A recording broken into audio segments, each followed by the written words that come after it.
औज़ुबिल्लाहिमिनश्शैतानिर्रजीम बिस्मिल्लाहिर्रहमानिर्रहीम। मैं उम्मीद करता हूँ कि आप खैरियत से होंगे। आज हम डिस्कस करेंगे CSS 2023 का पंक्चुएशन पैराग्राफ।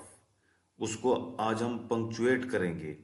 पंक्चुएशन का चैप्टर तो काफ़ी वसी है इंग्लिश में, लेकिन हम कोशिश करेंगे कि इस पैराग्राफ में जितने भी इस्तेमाल हुए हैं, मुख्तलिफ पंक्चुएशन मार्क्स इस्तेमाल हुए हैं, उनको इस पैराग्राफ के पॉइंट ऑफ व्यू के साथ हम उनको एक्सप्लेन कर दें। तो डियर व्यूअर्स, पंक्चुएशन जो है ये आपको प्रैक्टिस करने से, आपको रिहर्सल करने से इन चीज़ों का पता चलता है। और अगर आप रिहर्सल नहीं करते या इसकी एक्सरसाइज नहीं करेंगे तो महज रूल्स पढ़ने से आप पंक्चुएशन अच्छे तरीके से कभी भी नहीं कर सकते। अच्छी पंक्चुएशन करने के लिए आपको फर्स्टली रूल्स पढ़ने होंगे और देन आपको उसकी एक्सरसाइज करना होगी। ये दो चीज़ें आपको ज़रूर करना होगी, उसके बाद आप कहीं जाके एक अच्छी पंक्चुएशन बना सकते हैं। तो ये पैसेज है, ओरिजिनल पैसेज 2023 का जो CSS इंग्लिश प्रेसी का पेपर था उसका ओरिजिनल पैसेज है, और इसको मैं आज आपके सामने पंक्चुएट करूंगा ताकि मेरे पास जो कुछ है मैं आपके साथ शेयर कर सकूं। तो डियर व्यूअर्स, ये काफ़ी एक इंटरेस्टिंग लेक्चर होगा। इसको एंड तक देखिए और इस चैनल को सब्सक्राइब अगर अभी तक आपने नहीं किया तो काइंडली सब्सक्राइब कर दें, क्योंकि मेरी आने वाली नेक्स्ट वीडियो आपको मिल सकें और आप उनसे कुछ फ़ायदा हासिल कर सकें और मुझे कमेंट बॉक्स में कुछ सजेशन दे सकें और मेरे अंदर कुछ इम्प्रूवमेंट कर सकें और मेरी उसमें मदद कर सकें और मामनत कर सकें, ताकि मैं स्टूडेंट्स तक अच्छे से अच्छा मटेरियल, रिसर्च बेस्ड मटेरियल और एक क्वालिटेटिव रिसर्च के बाद मैं आप तक अपना जो एक लेक्चर है वो रिकॉर्ड करके आपके सामने पेश करूं। तो डियर व्यूअर्स, डियर स्टूडेंट्स, ये आज का हमारा टॉपिक है कि इसमें हमने देखना है कि पंक्चुएशन, सबसे पहले जो CSS का लेवल है वो एक बैचलर लेवल होता है। तो हम लोगों ने ज़हन में CSS का एक बहुत बड़ा एक स्ट्रक्चर बनाया हुआ है, एक बहुत बड़ा कद बनाया हुआ है कि CSS को बड़ी बला है। कोई बड़ी बला नहीं है, उस कद को छोटा करें। जो CSS का कद आपके ज़हन में बन चुका है ना, उसको थोड़ा छोटा करें, BA लेवल पे ले हैं उसको, इजी होके कूल माइंड के साथ उसको करें, कोई इशू नहीं है। और ये सारी चीज़ें बैचलर लेवल की हैं, कोई ये कोई आसमानी चीज़ें नहीं हैं, बैचलर लेवल की चीज़ें हैं। इनको थोड़ा फोकस करें, यकीन माने कोई मसला नहीं है। अच्छा ये देखें, अच्छा इसके बाद पंक्चुएशन जो होती है उसमें जब आप, आपकी रीडिंग स्किल्स होती हैं और आपका काफ़ी एक्सपोजर होता है राइटिंग के साथ, रीडिंग के साथ, इंग्लिश लैंग्वेज के साथ, तो खुद ब खुद आपको अंदाजा हो जाता है कि यार यहाँ पे ना चाहे आपको असूल आते हैं या नहीं आते, खुद ब खुद आपका जो माइंड है ना वो काम करना शुरू कर देता है कि यहाँ पे यार कॉमा आना चाहिए, यहाँ पे क्वेश्चन मार्क आना चाहिए, यहाँ पे सेंटेंस को एंड हो जाना चाहिए।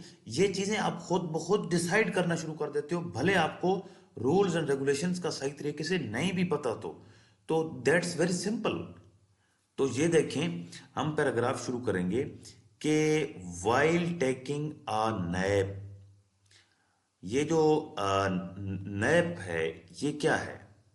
ये होता है कैलूला करना, यानी दोपहर के वक्त गर्मियों में जब हम थोड़ा रेस्ट करते हैं, आंखें बंद करके सो जाते हैं आधा घंटा घंटा के लिए दोपहर के वक्त, इसको कहते हैं जी कैलूला करना। क्वाफ से, क्वाफ ये लाम वाल लो ला में ला, कैलूला, ठीक है ना, कैलूला करना। कैलूला करना on the porch one hot summer day. Porch क्या होता है जी? ये होता है बरामदा। बिल्डिंग के सामने जो एक बरामदा होता है उसके नीचे कैलूला करते हुए, ठीक है ना जी, while taking a nap on the porch one hot summer day. Hodja, इसको हम पढ़ेंगे जी हौजा। हौजा ये किसी बंदे का नाम है, ठीक है ना जी। कोई ये कोई इधर से कोई गैबाना चीज नहीं है, ये एक बंदे का नाम है Hodja. Dream that a stranger promised to give him 10 pieces of gold, ठीक है। अच्छा, जब आप ये पढ़ेंगे तो आपने सबसे पहले देखना है जो वाइल का डब्ल्यू है ये छोटा है, छोटा है ना, तो सेंटेंस तो हमेशा कैपिटल लेटर से शुरू होता है, तो इसको हमने वाइल का डब्ल्यू जो है ना इसको हमने बड़ा कर दिया। तो पहली गलती तो हमने खुद दुरुस्त कर ली। While taking a nap on the porch one hot summer day, यहाँ पे एक आप कह सकते हो कि ये एक इनकम्प्लीट सेंटेंस आप इसको कह सकते हैं। While taking a nap on the porch one hot summer day, यहां पर बात आधी है। और इसके बाद हौजा, हौजा क्या है जी? हौजा प्रॉपर नाउन है। इसको हम इसमें मार्फा कहते हैं उर्दू में। तो जो इसम मार्फा होता है उसका जो फर्स्ट लेटर होता है ना, वो हमेशा कैपिटल होता है। मसलन पाकिस्तान, ठीक है, प्रॉपर नाउन है, पाकिस्तान का पी बड़ा होगा। तो हमने हौजा का जो है ना एच जो है ना वो बड़ा कर दिया, कैपिटल कर दिया। अब हमने इस वक्त दो चीजें दुरुस्त की, एक डब्ल्यू को बड़ा किया और एक एच को बड़ा किया। कैपिटलाइजेशन का जो फार्मूला है उसको मद्देनजर रखते हुए। अच्छा, while taking a nap on the porch one hot summer day, तो जब हमने इसको देखा तो हमें ये महसूस हुआ कि यहाँ पे ना थोड़ा वो वक्फा ले रहा है। वक्फा भी ले रहा है और थोड़ा ना ये एक इनकम्प्लीट सेंटेंस है और उसके आगे वो ना कंप्लीट बात करने लगा है। वो कह रहा है कि एक गर्मियों के एक गर्म दिन के वक्त बरामदे में कैलूला करते हुए, रेस्ट करते हुए हौजा ने ख्वाब देखा हुए। तो इस ये जो इनकम्प्लीट सेंटेंस है, जो इनकम्प्लीट सेंस है, उसके बाद थोड़ा सा पाज है, वक्फा है। बात जो पूरी बात उसने करनी है वो उसने आगे जाकर करनी है। हौजा ड्रीम्ड वो उसने मुकम्मल करना है। ये जो पिछला एक इनकम्प्लीट पोर्शन ऑफ सेंटेंस है, तो इसके आगे हमने इसको इसको कामा लगाना मुनासिब समझा कि यहां पे कामा लगेगा। अच्छा, अब पढ़ें। While taking a nap on the porch one hot summer day, comma, Hoja dreamed that a stranger promised to give him 10 pieces of gold. अच्छा, 10 pieces of gold, यहां तक आपने देखा कि अगर हम यहां पे फुल स्टॉप लगा दें तो कैसा होगा। अब पढ़ें पूरे सेंटेंस को, ठीक है। यानी कि यहां तक अब बात मुकम्मल हो गई कि he promise to give him 10 pieces of gold, कि यानी कि सोने के 10 टुकड़े देने का मुआहदा किया एक अजनबी शख्स ने। स्ट्रेंजर कौन होता है? एक अजनबी शख्स। यानी कि हौजा जो है वो अपने बरामदे में सो रहा था और एक अजनबी शख्स आया उसको ख्वाब में, और उस अजनबी शख्स ने प्रॉमिस किया कि मैं तुझे 10 सोने के टुकड़े दूंगा। ये बात कंप्लीट हो गई। तो जब बात कंप्लीट हो गई, एक स्टेटमेंट कंप्लीट हो गई, तो उसके आगे क्या होता है? Full stop. फुल का मतलब मुकम्मल, स्टॉप का मतलब रुकना।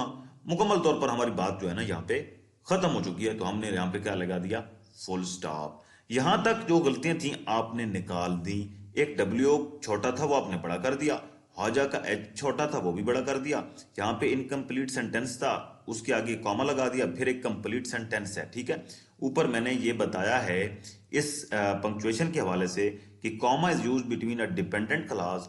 ये जो पहली क्लास थी ये एक डिपेंडेंट क्लास थी, ठीक है। While taking a nap on the porch one hot summer day, ये एक डिपेंडेंट क्लास है, इनकम्प्लीट सेंटेंस है, डिपेंडेंट क्लास है। उसके बाद एक ये इंडिपेंडेंट क्लास है कि हौजा ड्रीम। अच्छा, डिपेंडेंट क्लास क्या होती है? डिपेंडेंट क्लास वो होती है जिसको अगर आप अकेले पढ़ें तो वो सेंस क्लियर ना करे। अच्छा, अगर हम इसको अकेले पढ़ें कि while taking a nap on the porch one hot summer day, तो क्या ये सेंस क्लियर कर रही है? हमें कोई पता नहीं चल रहा कि वो क्या कहना चाह रहा है, किसके बारे में कहना चाह रहा है, क्यों कहना चाह रहा है, कोई पता नहीं चल रही। ये इनकम्प्लीट है, ये एक डिपेंडेंट क्लास है। ये डिपेंडेंट क्यों है? कि ये जो अगला पोर्शन है ना सेंटेंस का, इसके ऊपर ये डिपेंड कर रही है। तो सो दैट्स वाई जब डिपेंडेंट क्लास पहले आ जाए, यानी इनकम्प्लीट सेंटेंस हो, और उसके बाद ये हो कि एक एक इंडिपेंडेंट क्लास हो, ये एक इंडिपेंडेंट क्लास है। इसको अकेले पढ़ें कि Hodja dream that a stranger promise to give him 10 pieces of gold. इसकी तो समझ आती है कि ख्वाजा ने ख्वाब देखा और एक अजनबी शख्स ने उसको 10 सोने के टुकड़े देने का मुआहदा किया, प्रॉमिस किया। तो इसकी समझ आती है, इसलिए इसको हमने कह दिया इंडिपेंडेंट क्लास। पहले वाली क्लास क्या थी? डिपेंडेंट क्लास, क्योंकि हमें इसकी समझ नहीं आई कि इसमें है क्या। जब हमने इस डिपेंडेंट क्लास को इस इंडिपेंडेंट क्लास के साथ मिलाया तो हमें पता चला कि जो हौजा है वो तो एक गर्मियों के गर्म दिन के वक्त एक कैलूला कर रहा था, आराम कर रहा था, रेस्ट कर रहा था। तो उसको एक अजनबी ख्वाब में मिला। तो इसलिए ऊपर मैंने आपके लिए लिखा है, मैं इसकी डिटेल में नहीं जा सकता क्योंकि ये काफी लंबा चैप्टर है पंक्चुएशन का। तो मेरा जो आज का टॉपिक है, क्योंकि सीएसएस 2023 की पंक्चुएशन है, तो इसलिए मैं सिर्फ और सिर्फ कंसर्न टू द पॉइंट रहूंगा, इधर उधर मैं बिल्कुल नहीं जाऊंगा। अच्छा, कॉमा जो है ना, comma is use between a dependent class incomplete sentence and independent clause complete sentence. A comma is used to separate two complete sentences joined by and but or for. so ये मतलब एक और बात की बात है, लेकिन हमारा इस वक्त जो हमने एक सेंटेंस किया है कंप्लीट, उसमें ये रूल है कि कॉमा जो है वो हमेशा अगर एक डिपेंडेंट क्लास हो और उसके बाद एक इंडिपेंडेंट क्लास हो और उनका आपस में रिलेशन हो, उनका आपस में एक लिंक बनता हो और फिर हमें मतलब की समझ आए, तो इस सूरत में हम जो एक डिपेंडेंट क्लाज होगी, जो एक फर्स्ट क्लाज होगी, जिसका सेंस अकेले में सेपरेट में क्लियर नहीं हो रहा, तो उसके आगे हम कॉमा लगा देंगे और फिर उसके बाद जो एक इंडिपेंडेंट पोर्शन होगा, क्लाज होगी, उसको हम एंड कर देंगे फुल स्टॉप पे। तो इसको अब इसको पढ़ें कि while taking a nap on the porch one hot summer day, Haja dreamed that a stranger promised to give him 10 pieces of gold, कि इस स्ट्रेंजर ने मुआहदा किया उसके साथ, उनके उस ख्वाजा के साथ, कि मैं तुम्हें 10 पीसेस ऑफ गोल्ड दूंगा। उसके बाद देखें, उसके बाद हमने यहां पे तो लगा दिया फुल स्टॉप। अब ये जो दा का टी है, इसको हमने बड़ा लिखना है क्योंकि ये सेंटेंस एक नियर सेंटेंस शुरू हम करने लगे हैं। तो इसका हम क्या करेंगे जी, टी बड़ा लिख देंगे। The stranger place them in Hodja's, देखे ना ये हौजाज लिखा हुआ है, तो हाजा का यहाँ पे भी एच जो है ना वो सिमाल है, हम इसको कैपिटल कर देंगे। और हजाज का ये जो है ना यहाँ पे लगेगा अपॉस्ट्रॉफी, हजाज हैंड, यानी कि हौजा के हाथ। तो ये जो अपॉस्ट्रॉफी होती है, ये अपॉस्ट्रॉफी हम लगाते हैं पोजेसिव हालत को शो करने के लिए, ठीक है। पोजेसिव हालत को शो करने के लिए हम क्या लगाते हैं जी, अपॉस्ट्रॉफी लगाते हैं। अच्छा जी, हौजाज हैंड, तो अपॉस्ट्रॉफी ये जो हमने ऊपर लगाया है ना, हौजा के आगे कॉमा ऊपर और आगे एस, इसको हम कहते हैं जी अपॉस्ट्रॉफी या पोजेसिव केस। यानी कि पोजेसिव केस क्या होता है, जो मलकियत शो कर रहा हो, कि स्ट्रेंजर प्लेस देम, वो जो अजनबी था उसने रख दी, देम मतलब 10 pieces of gold in Hodja's hand, Hodja के हाथों पे, हौजा के हाथ पे वो 10 पीसेस ऑफ गोल्ड उसने रख दी। तो ये जो अपॉस्ट्रॉफी है, इसका क्या है, ये अपॉस्ट्रॉफी का ये अलामत होती है to show a possessive form. मिसाल के तौर पर कामरान्स मोबाइल, यानी कि कामरान का मोबाइल, ठीक है ना। द मोबाइल ऑफ कामरान भी इसको लिख सकते हैं, कामरान्स मोबाइल भी लिख सकते हैं, यानी कि कामरान का मोबाइल, ये उसकी मलकियत को शो कर रहा है, उस ये पोजेसिव केस है। तो अगर हमने बात करनी है कि हाजा का हाथ, तो हम उसके लिए लिखेंगे हैंड ऑफ हाजा लिखेंगे, तो या फिर हम हाजाज हैंड लिखेंगे। तो यहां पे चूंकि ऑलरेडी पैराग्राफ में हाजाज लिखा हुआ था, तो इसलिए हमने हाजा का एच कैपिटल करके आगे उसके अपॉस्ट्रॉफी लगा के पोजेसिव केस बना के हमने ये लिख दिया, हाजाज हैंड वन बाय वन, ठीक है ना जी, one by one until he reached the 10th piece, one by one until he reached the 10th piece। अच्छा, अब देखें, the stranger placed them in Hodja's hand one by one until he reached the 10th piece। अच्छा, इस 10th piece तक भी हमें ये feel हुआ कि यहां पर भी बात जो है ना इनकम्प्लीट है, और थोड़ा एक बात को कंप्लीट आगे जाके करेगा। यहाँ पे थोड़ा सा उसने एक एक सेंस ऑफ पास भी लिया है, तो यहाँ पे भी कामा लगाएंगे। अच्छा, which he hesitated to give him, which he hesitated to give him. अच्छा, ये देखें, stranger place them in Hodja's hand one by one until he reach the 10th piece. ये भी अगर आप देखें तो ये एक डिपेंडेंट क्लॉज है, इसकी ये इनकम्प्लीट सेंस है इस तक। तो कंप्लीट सेंस आगे है कि which he hesitated to give him, ये एक कंप्लीट सेंस है। तो एक कंप्लीट सेंस जो अगर बाद में आए और इनकम्प्लीट सेंस या डिपेंडेंट क्लास शुरू में हो, तो उनको सेपरेट करने के लिए हम बीच में से कामा लगा देते हैं, जैसे हमने ये लगाया या फिर हमने यहां पे लगाया था। तो which he hesitated to give him, तो यहां पर भी क्या आ जाएगा, फुल स्टॉप आ जाएगा, बात का यहां पर यहां तक भी क्या हो गई, कंप्लीट हो गई। अच्छा, अब पढ़ें कि while taking a nap on the porch one hot summer day, Haja dreamed that a stranger promised to give him 10 pieces of gold. The stranger placed them in Haja's hand one by one until he reached the 10th piece. Which he hesitated to give him. वो कह रहा है कि उस अजनबी शख्स ने एक एक करके हाजा के हाथ पर वो सोने के टुकड़े रखता गया। जब उसने 9 टुकड़े रख लिए, जब वो 10th रखने वाला था तो वो थोड़ा हिचकिचाया, यानी कि अभी तक उसने 10वां टुकड़ा सोने का उसके हाथ पे नहीं रखा, यानी which he hesitated to give him, यानी कि 10वां टुकड़ा जो था वो उसने देने से हिचकिचाहट का इजहार किया। तो आगे यहाँ पे कामा हो गया, फुल स्टॉप हो गया, तो आंखें बंद करके हमने इस सी को बड़ा कर देना है, क्योंकि हर जो नया सेंटेंस होता है उसका फर्स्ट लेटर जो होता है ना वो कैपिटल होता है। सिंपल बात यह है कि उसका फर्स्ट लेटर क्या होता है जी, कैपिटल होता है। Come on, what are you waiting for, said Hodja. अच्छा, यहां पर भी देखें तो हाजा का एच जो है ना वो छोटा है, तो इसको भी हम क्या कर देंगे, इसको भी हम बड़ा कर देंगे। हाजा को बड़ा कर दिया। यू प्रोमिस्ड मी, अच्छा ये हाजा बड़ा हो गया।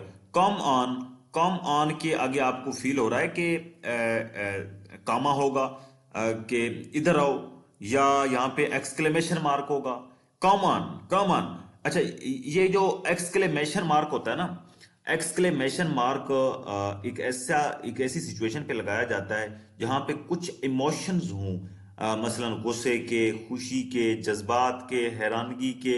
इवन के एक्सक्लेमेशन मार्क उस जगह पर भी लग जाता है जहां पे शाउटिंग हो, यानी कोई शख्स जब चिल्ला के बोले, जोर से बोले, तो उस वक्त भी एक्सक्लेमेशन मार्क लग जाता है। जैसे कम ऑन, इधर आओ।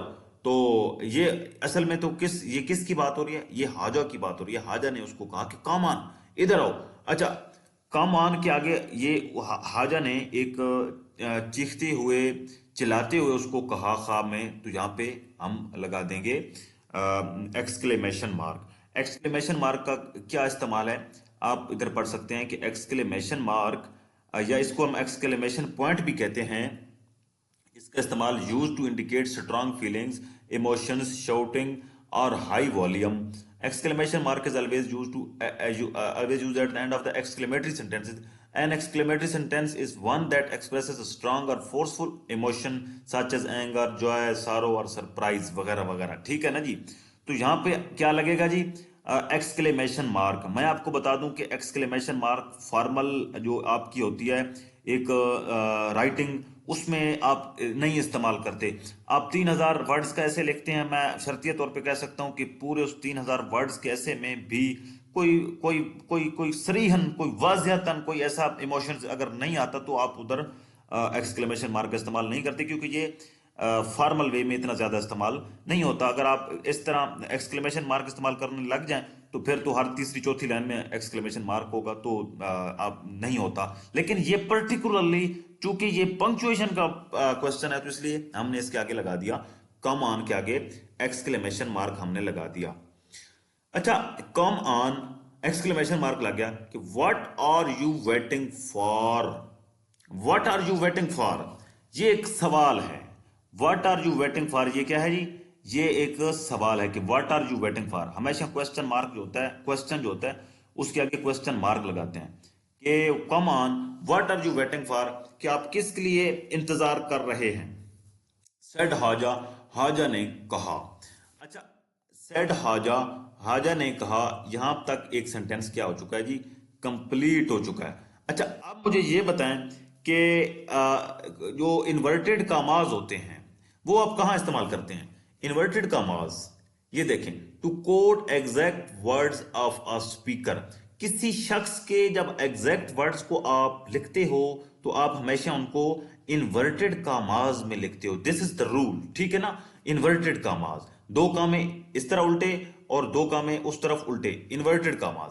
तो यहां पे जो बात हुई है ये हाजा ने की है, हाजा की बात है। तो हाजा की बात को हमने, चाहे वो सवाल ही क्यों ना हो, हमने क्या करना है, हमने इसको बंद करना है इन्वर्टेड कामाज में। ठीक है, इन्वर्टेड कमाज में हमने इसको बंद करना है, क्योंकि ये एग्जैक्ट वर्ड ऑफ हाजा है। ठीक है, इनको हमने एग्जैक्ट बंद कर दिया इन्वर्टेड कमाज में। उसके बाद said Hodja, you promised me 10 just then he woke up. ठीक है, तो ये जो फुल स्टॉप के आगे ये वाय है, इसको कैपिटलाइज कर दें। ये तो आंखें बंद करके कर दें, क्योंकि आपने आपने फुल स्टॉप लगा दिया है। You promised me 10 just then he woke up. अच्छा, ये जो बात है कि यू प्रोमिस्ड मी 10, ये किसकी बात है? यू प्रोमिस्ड मी 10, इधर भी जो हाजा है, जो हाजा वो चिल्ला रहा है कि you promised me 10, you promised me 10, ख्वाब में वो चिल्ला रहा है। तो यहां पर भी जो शाउटिंग है, जो उसकी जो एक एक एक एक एक एक ट्यून है शाउटिंग की, तो यहां पर भी हम इसके आगे भी लगाएंगे, क्या लगाएंगे? एक्सक्लेमेशन मार्क लगाएंगे, क्योंकि इसमें भी एक इमोशंस का वो एक शाउटिंग का एक एलिमेंट जो है ना वो वाजे हो रहा है कि यू प्रॉमिस्ड मी 10। तो just then he woke up, just then he woke up. अच्छा, ही वोक अप यहां पर लग जाएगा फुल स्टॉप। अच्छा, just then he woke up, just then उसके बाद यहां पर कामा लगेगा क्योंकि एक पाज है, just then he woke up. अच्छा, जस्ट देन ऊपर जो हमने एक असूल पढ़ा था कि डिपेंडेंट और इंडिपेंडेंट, इनकम्प्लीट सेंस और कंप्लीट सेंस, यहां पर भी वही तकरीबन आपको समझ आ रहा है कि जस्ट देन ये तो एक इनकम्प्लीट सेंस है, ही वोक अप ये कंप्लीट सेंस है, तो इनको सेपरेट करने के लिए भी हमने बीच में कॉमा लगा देना है। अच्छा, वैसे भी आपको एक आइडिया हो जाता है कि just then he woke up तो एक इरेगुलर किस्म का सेंटेंस बनता है ना, तो उसमें हम देन के बाद जब हम कॉमा लगाएंगे तो इसका सही एक बैलेंस कैम होता है इंग्लिश लैंग्वेज के मुताबिक। तो वैसे भी ये यानी कि कॉमन सेंस अगर इंसान में हो तो उसको खुद ब खुद पता चल जाता है कि ये यार फिट नहीं हो रहा, या कम से कम जो है ना इसकी एक इसमें ना एक इरेगुलरिटी आ रही है। तो just then he woke up, तो वो फिर क्या मतलब वो जाग गया। अच्छा, ये जो अब कि यू प्रोमिस्ड मी 10, ये जो उसने प्रॉमिस किया, ये जो बात है कि यू प्रोमिस्ड मी 10, तुमने तो मेरे साथ 10 का वादा किया, ही वोक अप उसके बाद वो जाग गया। अच्छा, ये जो बात है ना, ये बात भी उसकी है, किसकी? हाजा की।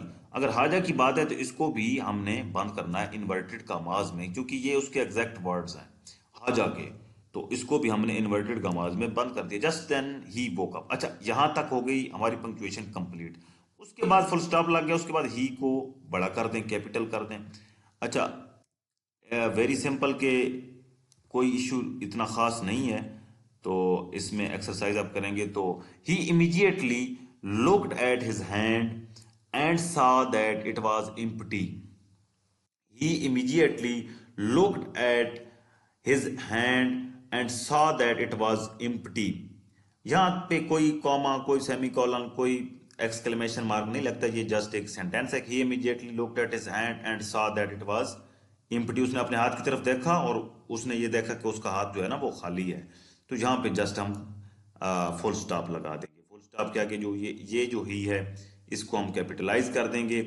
और dear students, he quickly shut his eyes, he quickly shut his eyes again, उसने अपनी आंखें दोबारा बंद कर ली, कामा लग जाएगा। स्ट्रेच आउट हिज हैंड, यहां पर भी कामा लग जाएगा। And said all right, and said यहां पर भी कामा लग जाएगा। All right I will settle for 9, उसने कहा कि मैं जो है ना गुजारा कर लूंगा, 9 जो टुकड़े होंगे सोने के उनके ऊपर भी गुजारा कर लूंगा, क्योंकि हाजा की अब आंखें खुल चुकी हैं। हाजा ने जब देखा कि मेरे हाथ में तो कुछ भी नहीं है, तो हाजा ने यही इसी बात में बेहतरी समझी कि क्यों ना दोबारा आंखें बंद करके उस अजनबी को मैं कह दूं कि अच्छा यार 9 दे दो, चलो 10वीं नहीं देता तो ना दो, लेकिन 9 दे दो। तो ये हाजा की बात है कि आई विल सेटल फॉर 9, कि मैं जो है ना वो गुजारा कर लूंगा। एंड सेड अगर आ गया तो फिर जो अगली बात है ये हाजा की बात है, इसको भी हमने कैपिटलाइज करना है। अच्छा, एक और रूल याद रखें, ये जो इन्वर्टेड कॉमास का जो शुरू का होता है ना लेटर इन्वर्टेड कॉमास में, ये हमेशा बड़ा होता है। ठीक है, ये भी एक असूल याद रख रहे हैं कि ऑल राइट, यहाँ पे उसने एक शॉर्ट फॉर्म इस्तेमाल की है आई विल शेल की, जो हम करते हैं आमतौर के ऊपर। तो यहाँ पे हम इसके ऊपर एक साथ लगा देंगे, आई के साथ ऊपर ये लगा देंगे एंड सेटल फॉर 9, और इसके आगे भी हम लगा देंगे यहाँ पे एक्सक्लेमेशन मार्क भी लगता है अकॉर्डिंग टू पंक्चुएशन रूल्स। अगर नहीं लगाएंगे तो गलत हो जाएगा। अच्छा, ये हो गया। ये भी इन्वर्टेड कॉमास में हमने लगा दिया। उसकी बात थी कि आई विल सेटल फॉर 9, कि मैं 9 के ऊपर गुजारा कर लूंगा। आई विल सेटल फॉर 9, ये इसमें एक आप कह सकते हो कि एक हैरानगी की या एक सरप्राइज की या एक शाउटिंग की एक ट्यून उसकी तरफ से है। तो यहाँ पे अगर एक्सक्लेमेशन मार्क ना भी लगाएं तो भी ठीक होगा, क्योंकि इसमें इतना ज्यादा जो है ना सेंस जो है ना वो नहीं बन रही सरप्राइज की, और ना ही शाउटिंग की। आप किस हद तक बना सकते हो सेंस लगा दें तो बेहतर होगा अकॉर्डिंग टू माय ओपिनियन। यहाँ पे लगना चाहिए तो इसको लगा रहने दें, ठीक है। अच्छा, ये इन्वर्टेड कॉमास जो है ना इसमें हमने बंद कर दिया। तो इन्वर्टेड कॉमास यहाँ पे हमने लगाया, सी बड़ा था। तो बाकी किधर लगाए हैं इन्वर्टेड कॉमास? जहां पर भी लगे हैं इन्वर्टेड कॉमास का जो पहला हर्फ होता है वो हमेशा बड़ा होता है। अच्छा, अब इसको पढ़ें कि while taking up nap on the porch one hot summer day, Hodja one hot summer day, थोड़ा पाज लें। Hodja dream that a stranger promised to give him 10 pieces of gold, full stop. The stranger placed them in Hauja's hand one by one until he reached the 10th piece. थोड़ा pause लें, वक्फा लें। Which he hesitated to give him. Come on, what are you waiting for? Said Haja. You promised me 10. Just then he woke up. He immediately looked at his hand and saw that it was empty. उसने अपने हाथ की तरफ देखा और उसने देखा कि उसका हाथ खाली था। He quickly shut his eyes again. उसने दोबारा अपनी आंखें बंद की। Stretched out his hand. अपने हाथ बाहर निकाले। ये अलग अलग बातें हैं ना जी, इसमें इसको सेपरेट करने के लिए हमने कामा लगा दिया। एंड सेड, और कहा, all right I will settle for 9, कि मैं जो है ना वो 9 के ऊपर गुजारा कर लूंगा। मुझे गोल्ड के जो पीसेस आपने देने थे वो काइंडली मुझे दे दें। लेकिन हाजा का काम नहीं बनेगा, क्योंकि अब वो आंखें खोल बैठा है। तो ये था जनाब एक हमारी पंक्चुएशन। और अगर आप कहेंगे तो CSS 2022 की पंक्चुएशन भी कर देंगे। इसके ऊपर मैंने इतनी ज्यादा डिटेल नहीं दी आपको पंक्चुएशन की जो इसमें अलामतें इस्तेमाल हुई हैं, क्योंकि इसमें फिर अगर मैं ज्यादा डिटेल देता तो लेक्चर काफी ऑलरेडी लंबा हो चुका है। Sorry for that. And next अगर आप कहेंगे तो मैं इंशाल्लाह 2022 के ऊपर भी रिकॉर्ड कर दूंगा। मिलते हैं अगली वीडियो में।